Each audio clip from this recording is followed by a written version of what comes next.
आग की भयावहता से पातेपुर समेत पूरा जिले के लोग पूरी तरह से वाकिफ हैं। खासकर ग्रामीण क्षेत्रों में हर साल गर्मी के मौसम में आग लहर बढ़ पाती है।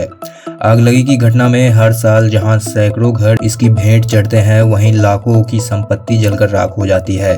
कई बार तो आगलगी की घटना वैसे जगहों पर हो जाती है जहां फायर ब्रिगेड की गाड़ी भी नहीं पहुंच पाती है, और जब तक फायर ब्रिगेड के कर्मी मौके पर पहुंचते हैं तब तक सब कुछ जलकर राख हो चुका होता है। गर्मी के दिनों में आगलगी की घटना को लेकर सावधानी काफी महत्वपूर्ण होता है। बिजली के शॉर्ट सर्किट, गैस सिलेंडर के रिसाव से आगलगी की घटना के साथ ही अन्य कई कारणों से घरों में आग लगने की संभावना रहती है। ऐसी स्थिति में तत्काल बचाव एवं सावधानी को लेकर लोगों को पहले से तैयार रहने की आवश्यकता है। इसके साथ ही खासकर खलिहान वाले स्थानों का चयन करते समय हमेशा यह ध्यान रखना चाहिए कि खलिहान के आसपास पोखर, तालाब अथवा नलकूप आदि की व्यवस्था हो। इसके साथ ही आगलगी की घटना के तुरंत बाद फायर ब्रिगेड को सूचना देना चाहिए।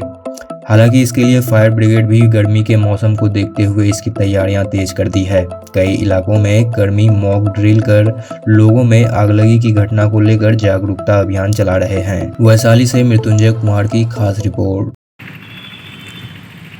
आग लगने की स्थिति में लोगों को क्या करना चाहिए?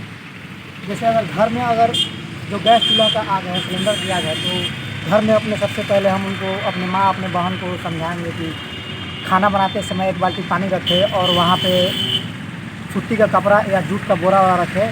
अगर उस गैस में, अगर सिलेंडर में, अगर जो चूल्हा है उसमें अगर आग लग जाती है तो कपड़ा को भिगो कर और चूल्हे पे उसको बढ़िया से ढक देंगे, ऑक्सीजन तोड़ देंगे उसका, इससे आग बुझ जाएगी।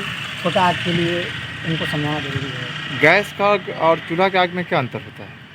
गैस जैसे सिलेंडर का आग होता है तो सिलेंडर की आग जो है बड़ा रूप ले लेता है, और चूल्हा का आग है जो वो छोटा रूप आता है, उसको हम अपने कपड़े पर से ढक के बुझा सकते हैं।